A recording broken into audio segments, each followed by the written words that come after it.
Today on the CTV News at 5, a blood reserve woman will stand trial on allegations she intimidated oil workers during an anti-fracking protest. Plus, how police say you can stop fraudsters. And First Nations celebrate at the International Peace Powwow.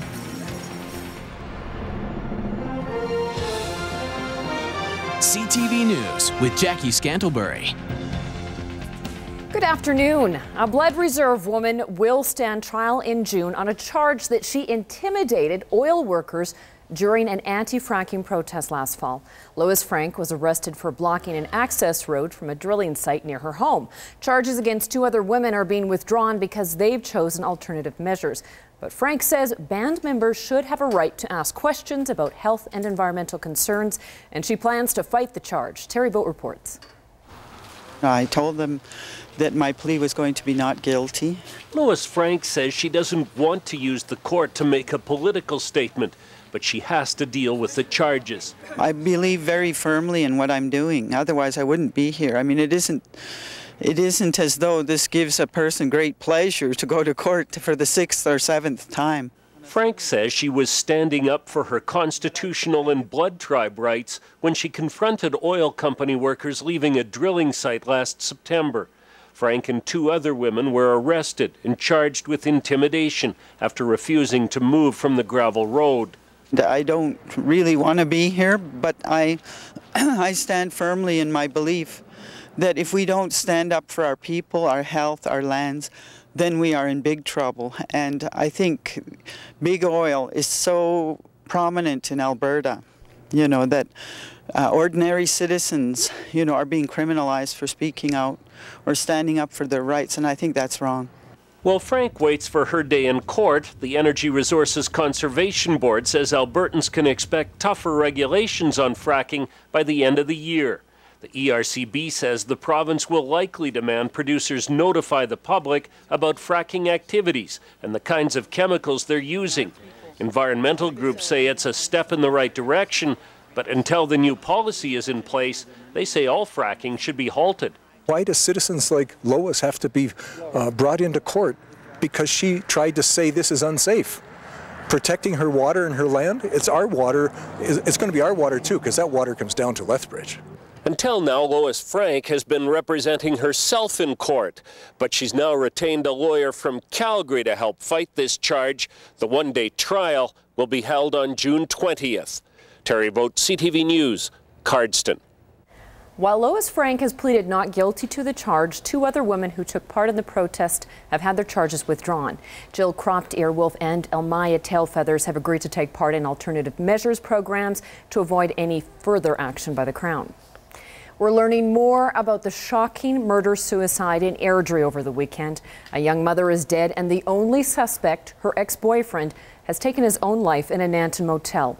41-year-old Rick Doucette was a well-known bodybuilder in Airdrie. It's believed he killed his ex-girlfriend, Andrea Conroy. The 30-year-old was found dead in her Airdrie home Friday. RCMP say Rick Doucette was found dead at a Nanton motel on Saturday. Drita Marcoux is the owner of the motel. She says a woman named Crystal checked into the hotel Friday night, claiming to be by herself. Marcoux says she knew something was up when she couldn't get inside the next morning. We could peek a little bit. It was the sofa behind the door. So I guess he piled everything behind the door, like sofa, chair, whatever was in there. So we couldn't get in. Now, she later called RCMP, who then confirmed eventually the suspect in Andrea Conroy's death was found dead. Friends say Doucette had a history of violence. RCMP have not released the cause of Andrea Conroy's death. Her daughter was not at home at the time and is now being looked after by family. Two Lethbridge residents are facing charges after a brutal beating that involved a golf club and a baseball bat over the weekend. Police say a 52-year-old man was found suffering from a head wound in the 1200 block of the 7th Avenue South Saturday afternoon. They say the man had been hit with a golf club and then kicked in the head. And during the altercation, another person tried to stop the assault and they were choked with a baseball bat. 39-year-old Darren Owl faces charges of assault with a weapon, assault causing bodily harm, and choking with intent to overcome, while 39-year-old Zan Renee Spear Chief has also been charged with causing assault and bodily harm. March is Fraud Prevention Month, and police are sounding the alarm on the growing problem of identity theft and online scams. Police are reminding Lethbridge residents to protect themselves from becoming victims of fraud, counterfeit credit card scams, bank card skimmers, identity theft, and investment schemes. All made the list of last year's most common crimes. According to the Canadian Anti-Fraud Centre, 70% of all fraud was related to online marketing scams. Email, internet, and texting, the most common crimes. People say the most important thing to remember is if it sounds too good to be true, chances are it is. And in the past, we've really focused on the online and internet frauds with phishing emails and scam emails. But what we're seeing is a new trend. I don't know if they're going back to old schools or different techniques, because people are getting more educated as far as the internet. So what we're seeing is a trend in letters and phone scams. The biggest one this year, I would say, is the grandparent scam, where someone would call an elderly person and pretend to be a grandchild and ask for money. As part of Fraud Prevention Month, police are holding an info session to answer questions on how to protect yourself against theft, and they'll be on hand March 29th at the Park Place Mall from 10 until noon. And coincidentally, Taber police are putting out a warning about pyramid schemes. The scam is called Money Cloud, and investors are told the money back in return is at the expense of others. RCMP want to remind the public once again to use your common sense, and if something seems too good to be true, it probably is. If you're unsure of a situation, contact police. An impaired driver in Medicine Hat caused over $100,000 in damage after running into 3 vehicles and 2 houses. It happened early this morning in Crescent Heights. The driver didn't stay at the scene, but police managed to find him thanks to the damage done to his truck. 45-year-old man faces charges. His name has not been released.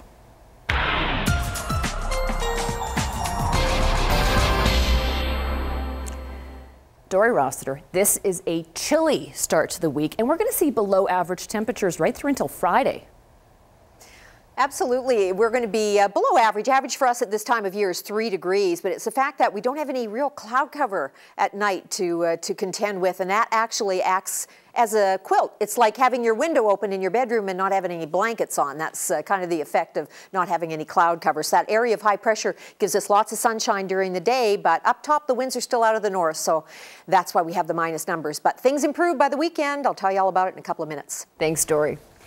The University of Lethbridge is inviting you to help celebrate Native Awareness Week. The event is an opportunity to celebrate and exhibit Native American culture. The opening ceremonies were held at the University of Lethbridge today, and there will be a variety of events, displays, and performances until Friday. Thursday, the Native American Students Association celebrates their 35th birthday. The organization is one of the longest-running clubs on campus. Their party will include an exhibition of trade and contemporary musicians called Out of the Box. It's really incredible to see First Nations youth being empowered and being shown that having a chance to exhibit like their skills and their talent, because not a lot of youth have that validation, I guess.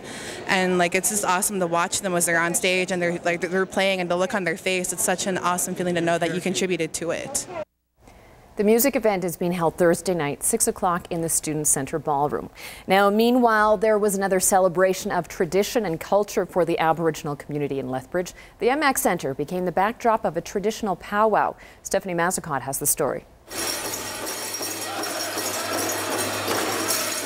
Aboriginal tribes from across Canada and the United States came together for the International Peace Powwow. It's really a chance for people to congregate, keep culture, and keep the songs alive, and that's something that we enjoy very much. Originally a gathering of spiritual leaders, using the circle as a form of healing, the competition that started between dancer and drummer has grown and includes a number of events artists of all ages can enter. Without the drummers, we wouldn't have no powwow. They're the core of the powwow. So and they're the healers, and we're the dancers. Pretty much, we dance for ourselves and our people and our families. I'm here to support my father, who is getting a headdress transfer for his accomplishments on the reserve, as well to let my son dance. The powwow is a family affair and a chance to meet people from across North America. When you see the young ones, you know that their hearts are filled with cultural interpretation, and you know that they're going to be continuing it on as they get older. This is the 13th annual International Peace Powwow, a chance for Aboriginal artists to showcase their culture in the form of music, dance, and visual arts. Stephanie Massicott, CTV News, Lethbridge. A group of concerned citizens helped raise money for the homeless in the city this weekend. CKVN radio host Mike LeBlanc, as well as CTV's Dory Rossiter, were among those who participated in the coldest night of the year event. The group of about 50 braved the cold, wind, and snow Saturday to raise funds for the hungry, hurting, and homeless in Lethbridge. The walk was in aid of Streets Alive mission and their programs for the poor. For the community, it's obviously making everybody that's participating aware of what goes on a day-to-day basis here and how it sort of gets pushed aside and not thought of too much. So hopefully the people that are in this event today will be bright-eyed, bushy-tailed Monday to spread the word about how we need to protect these people that go through this day in and day out. If you were unable to take part in the event and would like to donate, you can still do that online by visiting coldestnightoftheyear.org. In the markets today, West Texas crude was down, and that meant the TSX went down as well. Here are the day's closing numbers.